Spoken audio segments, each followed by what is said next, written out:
Salut, c'est Aymeric et Pascal. Vous écoutez On est dans le jus, le podcast de la restauration. Et aujourd'hui, on va parler de la destination gastronomique la plus haute du moment, Montréal. On est en ce moment au Québec pour le festival Montréal en Lumière. Des chefs du monde entier sont invités dans les meilleures cuisines de la ville. Aujourd'hui, c'est tout Montréal qui est dans le jus. Et aujourd'hui, nous retournons à l'ITHQ, où nous sommes avec la chef exécutive, notre amie Karine Beauchamp. Bonjour Karine. Bonjour. Et pendant le festival Montréal en Lumière, Karine reçoit un invité aux racines autochtones, le chef Maxime Lisotte. Bonjour allô, Maxime. Allô. Allô, bonjour. Salut. Alors, on est le lendemain du premier service. Est-ce que vous pouvez nous dire comment s'est passé le service hier? C'était vraiment un beau début d'événement, un beau lancement. Les gens étaient contents. Après, si on veut parler des coulisses, des coulisses du service. On est là pour ça. C'est le bout qui intéresse. Vraiment, dans les crunchy. coulisses, c'est sûr qu'on avait eu beaucoup d'allergies, là. Puis en fait, c'est souvent ça en restauration. C'est la gestion, des fois, de dernière minute. On avait la super Karine qui a vraiment tout géré ça. J'ai essayé, ouais. Ben, après, ça s'est super bien passé. Ouais. Mais oui, effectivement, il y a des journées où tout le monde est allergique. Il y a des allergies qui pop. Et puis, on fait comme, OK. C'est quand même étonnant que quand il y a un menu fixe comme ça, oui. Les gens arrivent après, à... Ouais, vraiment. Après, on a fait l'exercice d'avoir un plat et quelque chose de très ressemblant, mais en version végane. Donc, si on travaille le maïs avec le phoque et le poireau, on a travaillé le maïs et le poireau, mais là, avec du sétan maison, par exemple. On avait un plat de Sébastien,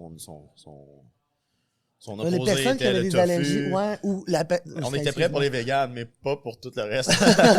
Mais oui, après, parce que souvent, on s'adapte en fonction, mais après, c'est ça, il y a des impondérables. Après aussi, le défi, c'est qu'on avait une cohorte d'étudiants avec nous en cuisine, parce que c'est leur premier service.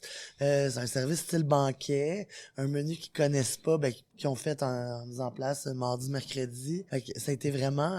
mais ils ont super bien fait ça, les jeunes, là, vraiment. Tout le monde, autant en service qu'en cuisine, ça a été vraiment un beau travail. Après, c'est moi qui en ai bavé un peu plus pour pour coordonner le tout là, avec les allergies, mais au final, ça a super bien sorti. Tout le monde était super content. C'est un super de beau lancement là, pour le festival. Moi, je trouve que l'initiative d'inviter Maxime pendant le festival Montréal en Lumière, c'est vraiment une super initiative parce qu'il y a un paradoxe au Québec. Vous allez me dire si vous êtes d'accord ou pas. C'est qu'on utilise beaucoup de produits locaux, de produits qui viennent, qu'on cultive au Québec depuis très longtemps. Je pense aux courges, je pense au maïs, je pense aux haricots, je pense aux phoques, je pense au sébaste, on en a parlé. Mm-hmm. Mais par contre, on connaît très très peu de choses sur la culture culinaire autochtone. Et même le terroir sauvage comestible, je pense que c'est complètement méconnu. C'est ça, là. Donc c'est fantastique d'avoir un chef comme Maxime Lisotte, qui est là pour mettre en valeur cette culture culinaire qui, en tout cas, moi, mais très peu connue. Puis après, je pense que dans les dernières années, on a beaucoup parlé de cuisine boréale, tout ça. Puis je pense que la cuisine boréale a été une belle porte d'entrée. En fait, on a fait connaître des choses qui ont été la porte d'entrée ensuite à faire connaître un peu plus la culture autochtone. Je veux dire, les plantes boréales, sauvages, pas seulement indigènes, mais aussi ceux qui ont été apportés par l'homme au fil des décennies, des siècles, sont un petit peu ce avec quoi mes ancêtres, finalement, les peuples autochtones se soignaient, exemple. Nous, aujourd'hui, on va dans les mêmes boisés, on va sur le même territoire, puis on va cueillir ces mêmes ingrédients-là, mais en fait, pour se faire plaisir de façon gourmande. Est-ce que tu peux nous parler un peu de... Alors, j'ai essayé, Maxime, hein, je te promets, j'ai essayé, mais je te ferai pas l'insulte d'essayer de dire en ondes le nom de ta communauté. Est-ce que tu peux nous parler un peu de la Première Nation de laquelle tu es issu? Alors, je viens des Wolastoqiyik Waspécook. Wolastoqiyik qui, en fait, veut dire le peuple de la belle et généreuse rivière. On parle ici de la rivière Saint-Jean. Nous, on l'appelle la Wolastoq. Donc, la rivière Saint-Jean, c'est une rivière qui va jusqu'au sud du Nouveau-Brunswick, à Saint-Jean. Okay. Puis, Waspécook désigne le fleuve Saint-Laurent. Parce qu'aujourd'hui, on est la seule communauté Wolastoqiyik, donc la seule communauté qui venait originalement de cette rivière-là, à habiter au bord du fleuve Saint-Laurent. Donc, la communauté, la Première Nation est située à Kakuna, qui est un peu plus loin que Rivière-du-Loup. Je pense que corrige-moi si je me trompe, mais il me semble qu'anciennement, on disait Malécite, je pense. Anciennement, on disait Malécite. Fait que souvent, les gens sont comme « Ah, Malécite! » Ouais, j'en entendais un peu parler. Puis même à ça, Malécite, c'était quand même très peu connu parce qu'on était la dernière nation à être reconnue par le gouvernement en 89. Ça fait pas longtemps, ça mon fait Dieu. pas longtemps, non, c'est ça. Mais on a été... La raison pour ça, c'est qu'on était dans les... Pas mal la première, en fait. En fait, la première réserve pour tasser un peuple autochtone au Québec, ben, au Canada, c'était pour les Wolastoqiyik. Donc, c'est un peu normal qu'on se soit un peu fait Pas éliminé, oublier, mais ouais. oui, oublier. Parce que vous étiez ouais. tassé dans votre coin. Oui, puis après ça, il y a eu une Ouais. diaspora, là, on s'est éparpillé partout sur le territoire, puis aujourd'hui, cette diaspora-là est bien présente. Il y a des Wolastoqiyik à Québec. Moi, je suis né puis j'ai grandi à Québec, puis à un moment donné, en secondaire 4 ou 5, j'ai un ami qui me dit on a cuisiné de la viande de bois. Puis moi, je suis comme ah ouais, nous autres, à chaque année, la Première Nation nous envoie un envoi communautaire de viande de bois. Puis nous autres aussi. Je suis comme de quoi toi, nous autres aussi. Il n'y en a pas beaucoup de Première Nation qui font ça. Puis mon ami blond aux yeux bleus, hyper métissé, il était dans la même communauté que moi. T'sais. Ah. Je l'avais côtoyé tout mon secondaire, puis je le savais pas. Après, je pense qu'en tant qu'autochtone, ayant grandi dans la culture plus québécoise, ayant eu une enfance puis une éducation vraiment Blanche, dans la ouais. culture québécoise, c'est plus un effort individuel d'aller reconnecter avec ces racines-là. C'est pas tout le monde qui ça les intéresse nécessairement. Qui ont accès, j'imagine. Exactement, aussi, exactement. Tu sais, ça pourrait être quelqu'un qui a un arrière-grand-père italien puis qui a du sang italien puis qui est comme bah, moi je m'en fous un peu. Puis c'est correct. Je pense que ça appartient à tous et chacun de décider qu'est-ce qu'ils font avec ça. Moi, c'est sûr que je trouve ça extrêmement inspirant pour mon style de cuisine, puis j'avais un intérêt, en fait, à aller creuser un peu plus là-dedans parce qu'il n'y avait rien, il n'y avait pas de documentation, il n'y avait pas grand-chose, 3-4 paragraphes d'histoire sur un site web par-ci par-là, puis c'est tout, fait que je me suis fait un devoir de par la cuisine boréale, par la cueillette, principalement, puis après ça, par la faune et la flore indigène, de bâtir un peu mon style de cuisine là-dessus. Est-ce que Karine, toi, tu étais un petit peu connaissante de cette cuisine autochtone? Ben, en fait, pas nécessairement de la nation Maxime. Moi, j'ai été beaucoup dans le bout de Natashquan, parce que là, c'est des communautés Innu. Fait que j'ai découvert beaucoup les produits là, boréal, puis le terroir sauvage comestible, mais beaucoup de la côte nord. Après, ça m'a toujours quand même intéressé justement toutes ces cultures-là qu'on nous apprend pas à l'école, là, jamais. C'est on en sait algonquin, très peu. Algonquin, Iroquois, puis Iroquois, même Inca, là, tu sais. genre, là, tu sais. Au primaire. Ce qu'on nous dit, c'est Azteca. n'importe quoi, là, un peu, là, On tu dit, sais. c'est genre, il y a 40 nations différentes ou 50 nations différentes. Et puis, c'est genre- Non, on sait même pas juste au Québec, il y en a 11, là, tu sais. Mhm. Puis souvent, même, on va rentrer les Inuits comme Première Nation, qu'en fait, c'est... C'est 10 Premières Nations et les Inuits, en fait. Oui, c'est ça, tu sais, qui sont pas arrivés en même temps. Puis il y a tellement de choses à découvrir là-dessus. Puis en même temps, comme on habite ensemble sur le même territoire, tu sais, sur le même territoire. Bon, pour nous, moi, côté blanc, je veux dire, comme non cédé, là. Mais reste que, on est là, on les envahit, puis pourtant, on les cache, tu sais. Je trouve ça tellement triste. Fait que, je me suis fait des amis, nous, sur la Côte-Nord. Puis, ben, je me suis pas donné comme devoir, mais c'est sûr que moi, chaque fois qu'on me demande de parler pour eux ou comme de les aider, ben, je le fais naturellement. Après, moi, Maxime, on s'est rencontrés ici à l'ITHQ, c'est en octobre. Oui, quand j'ai tenté ma chance au championnat culinaire canadien. Ouais. Ah, Puis On je s'est suis arrivé avec un rencontrés plat là. de phoque, fait que déjà en partant, je pense que c'était déjà gagnant en fait, même si j'ai pas fait le podium, là, je pense que c'était déjà gagnant d'arriver avec un plat aussi assumé. Puis je pense que l'équipe a aimé ma vibe aussi. Là. Je suis pas le genre de chef qui va crier en cuisine, j'ai tout le temps le sourire. Non, puis ça, puis rapidement, tu sais, on a fait comme, hey, puis moi, j'ai parlé avec mon directeur de la restauration, puis on a fait comme, hey, Montréal en lumière, je pense que ce partenariat-là pourrait être vraiment le fun. Après, moi aussi, je travaille beaucoup les produits boréal.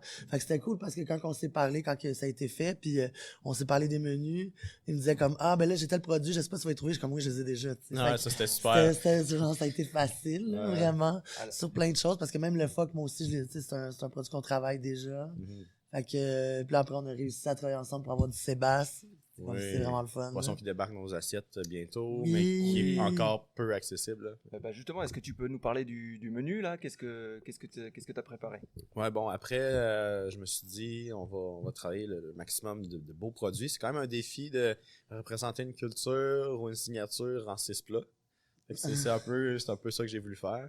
Donc, on commence avec une amuse-bouche qu'on travaille autour de l'ombre. Là. Ici, il y a une pisciculture à Montréal. Ouais. Hein? L'ombre, le opercule qu'on travaille. On le fait juste, en fait, saumurer 1 heure dans du sel et du sucre d'érable, juste question de concentrer ses saveurs. Mais finalement, c'est un cru d'eau, là, pratiquement. Là, entre le cru d'eau et le gravlax, ça s'en veut. On travaille avec condiment de carottes fermentées, donc une purée de carottes fermentées. Donc, il va vraiment chercher une belle acidité, là, tu sais. La mayo à On l'oursin. fait une belle mayonnaise à l'oursin, exactement. L'oursin qui vient de Kakuna, Oui, justement. l'oursin qu'on pêche, ouais. Ouais. Ouais. Fait que ça, je suis super content de cette recette-là. Les gens ont vraiment trippé aussi sur le goût que ça a là. On pourrait tartiner ça sur une tranche de pain, se faire un sandwich au mort avec. Là. C'est vraiment une belle mayo, là. Après ça, on tombe sur un plat de phoque directement. Donc, c'est assez couillu. on va Ouais, dire. alors, ça m'intéresse là. Comment tu le cuisines? Bon, le phoque, on pourrait en parler longtemps. C'est une viande qui ne devrait pas, à mon avis, se faire traiter de la même façon qu'un gibier, de la même façon qu'un bœuf, mais plutôt que de se faire traiter comme un abat. C'est hyper sanguin, c'est hyper gorgé de sang comme viande, ce qui fait que c'est super ferreux, limite amer aussi. Donc moi, je la masse sous l'eau froide. Le jeune phoque, c'est moins long à préparer parce qu'il y a moins justement de sang, moins de fer finalement à dégorger. Donc le phoque adulte, c'est juste un peu plus de travail. On le masse vraiment sous l'eau froide. Plusieurs minutes, on change l'eau, tout ça. Puis au final, ce qu'on veut, c'est l'indice visuel, c'est d'avoir une chair qui est à peine plus foncée qu'un gibier, là, tu sais. Donc, je le masse comme ça. Après ça, on l'a fait une partie qu'on a saumurée à sec comme un confit, l'autre partie qu'on a saumurée liquide comme un jambon, une partie qui est fumée à chaud et détaillée en petits dés, là, comme un jambon de phoque, si on veut. Là. Puis l'autre partie qui est confit, on se fait un bel effiloché, bien nourri au gras de canard avec un peu de sirop d'érable. Fait que ça, ce plat de phoque-là, ensuite, on le sert avec espuma de popcorn. Donc, je voulais travailler le maïs séché dans toutes ses formes. Semoule, farine, grains de maïs entier. Donc, plutôt que de faire avec le maïs surgelé, je voulais comme faire un petit clin d'œil ancestralement. À ce temps-ci de l'année, on a quoi comme maïs? On n'a pas du maïs sucré. Là. Le maïs qui a été séché, stocké, moulu, tu sais. Espuma de popcorn, petite dé de polenta. On a fait des chips de maïs soufflé aussi. Donc, on s'est fait une polenta qu'on a étalée sur plaque, qu'on a un peu fait des empreintes rondes avant le séchage. Là, ces petits ronds-là de tuiles de maïs, on les a mis à frire à 475 Fahrenheit dans l'huile. Ça nous donne des petits hosties, un petit peu. Des petits hosties de maïs, là, tu sais. Super croustillant. C'est un plat que je suis assez fier. On travaille vraiment autour du poireau, maïs, phoque, érable. Je pense que ça tourne pas mal autour de ça.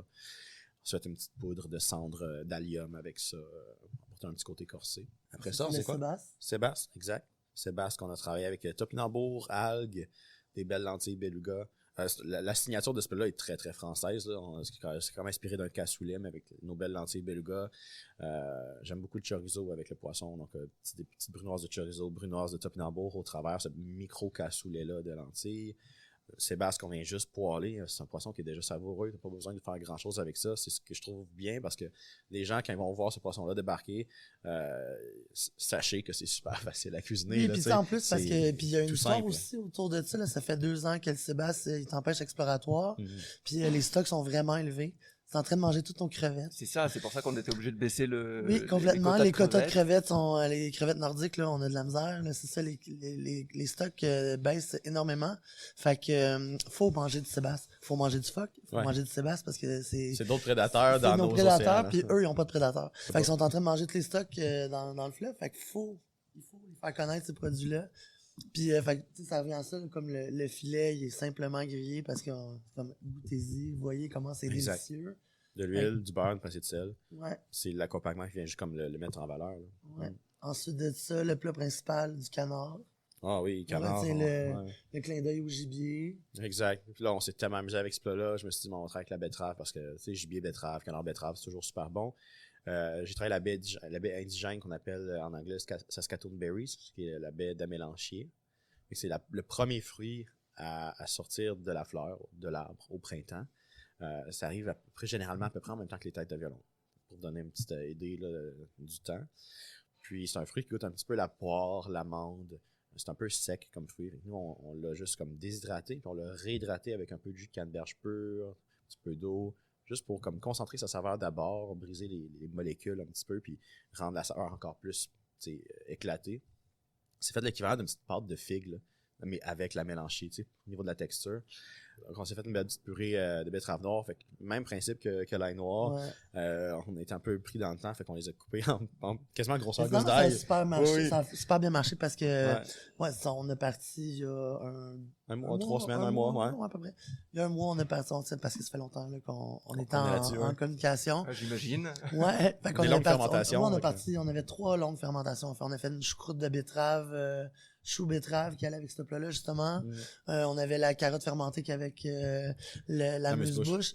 Puis on avait la purée de betterave noire qui est finalement montée avec un beurre noisette, un peu d'érable. Mon Dieu, ça goûte le chocolat.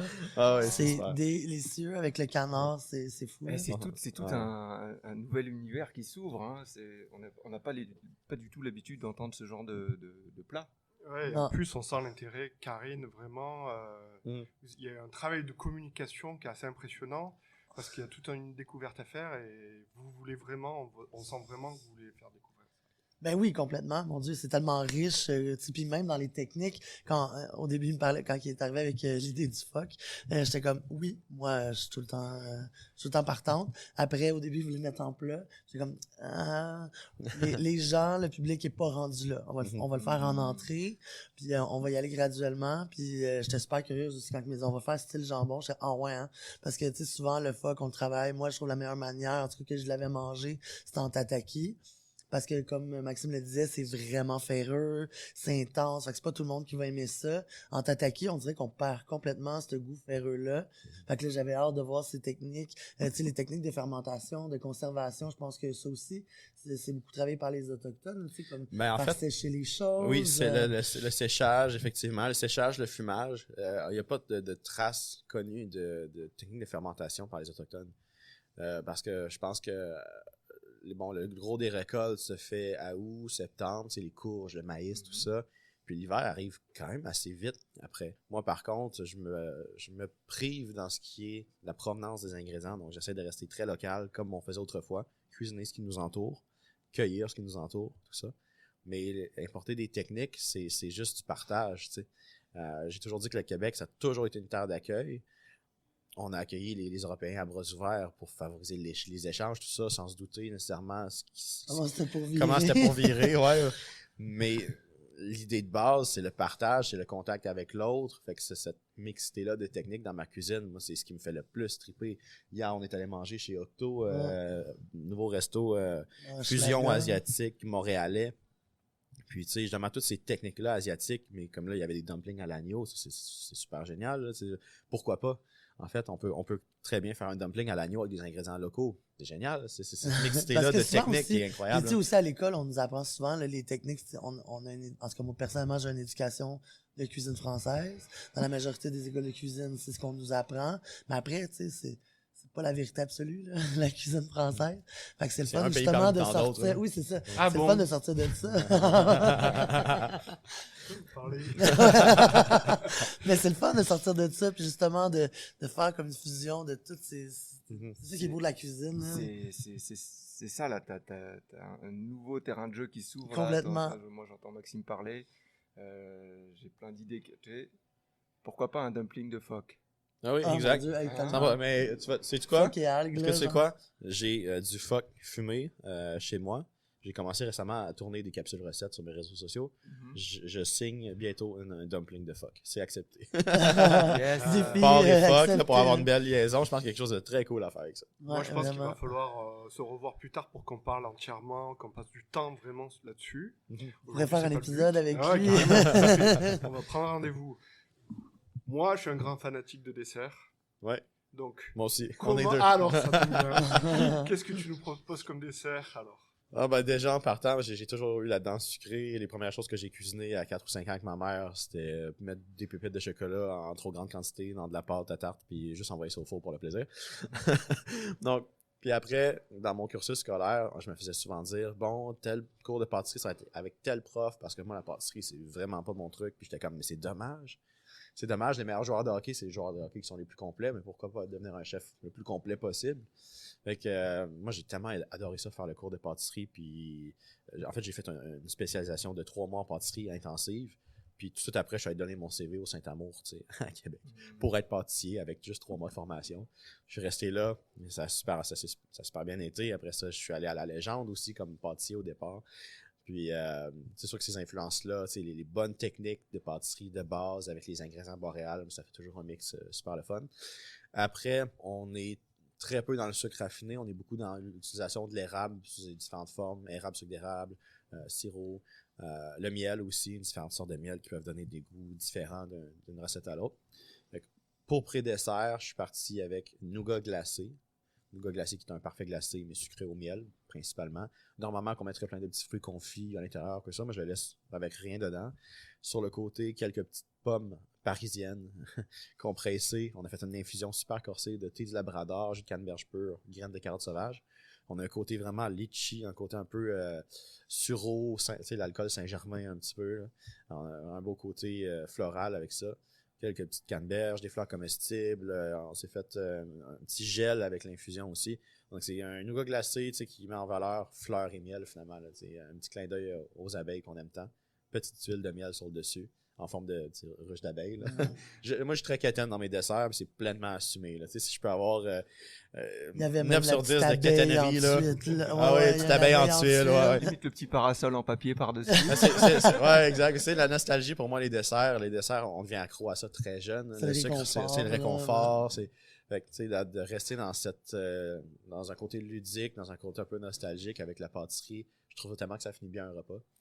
Ça, c'est vraiment la porte d'entrée au dessert. On commence en fraîcheur pour tranquillement emmener le sucré. Puis le dessert final, c'est autour de l'érable, des champignons et noisettes, un peu de fleurs de mélilo aussi. Quel champignon? Alors, on a un mélange shiitake, on a un mélange lobster Là, mushroom. mélange forestier. Ouais, des Exact. gaspilles sauvages. Tu mets des lobster mushrooms dans ton... Ben, c'est un mix, en fait, c'est un mix, ouais. Okay, nice. Les champignons séchés, puis je pense que tout le monde va être d'accord après avoir entendu ça. Ouvrez un sac de champignons séchés, puis pensez au cacao. Déjà, là, vous allez avoir cet arôme-là qui fait un peu, ouais, il me semble, ça me donne le goût de faire un dessert avec, tu sais.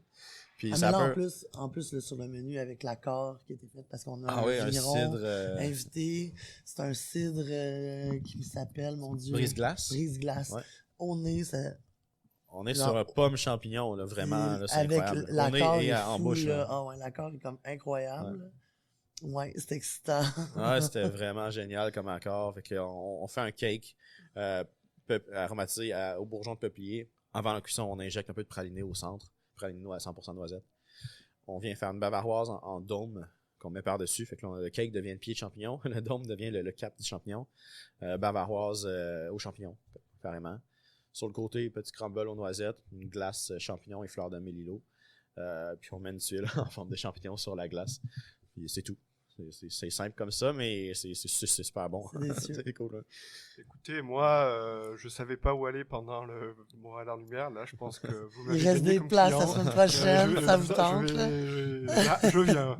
Parce que ce qui est cool, c'est que le menu, corrige-moi si je me trompe, mais il dure toute la semaine. Il dure pendant une semaine. Oui. Maxime est avec nous cette semaine, vendredi. Ben, il était là avec nous hier, jeudi soir. Il va être là jeudi, vendredi, samedi avec nous cette semaine. Okay. Mais son menu va continuer jusqu'au 2 mars. Ok, donc c'est vraiment une belle mise en valeur de... Complètement. Ben, c'était ça le but, là, vraiment.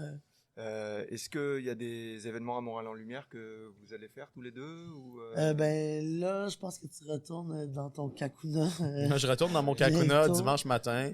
Après ça, je reviens le 2 mars. Je dors parce que c'est quand même beaucoup de route en autobus. Parce que là, on fait un atelier ensemble. On fait un atelier ensemble. Le 3. Oui, moi j'ai amené une journée. Ouais, sur la culture autochtone avec différents intervenants le 3 mars. On va faire un petit retour, moi et Karine, sur... notre événement, notre expérience. Ça va être ici à l'ITHQ? Non, ça va être au quartier gourmand du festival. La Place des Arts? Ouais, exactement. Puis sinon, ben moi, c'est sûr qu'à l'ITHQ, ben il y a Olivier Perret qui est là avec Pasquale Vary en banquet pour le 90e d'Air France. Fait que je me sépare en deux pour vivre m'occuper des deux événements. Oui. Est-ce que tu serais dans le jus par hasard? Un petit peu. Mais ça va, on aime ça. Ça fait partie de la game. Ben, merci pour tout. Merci pour votre accueil. On vous laisse vous diriger vers vos cuisines parce que parce qu'on est dans le jus.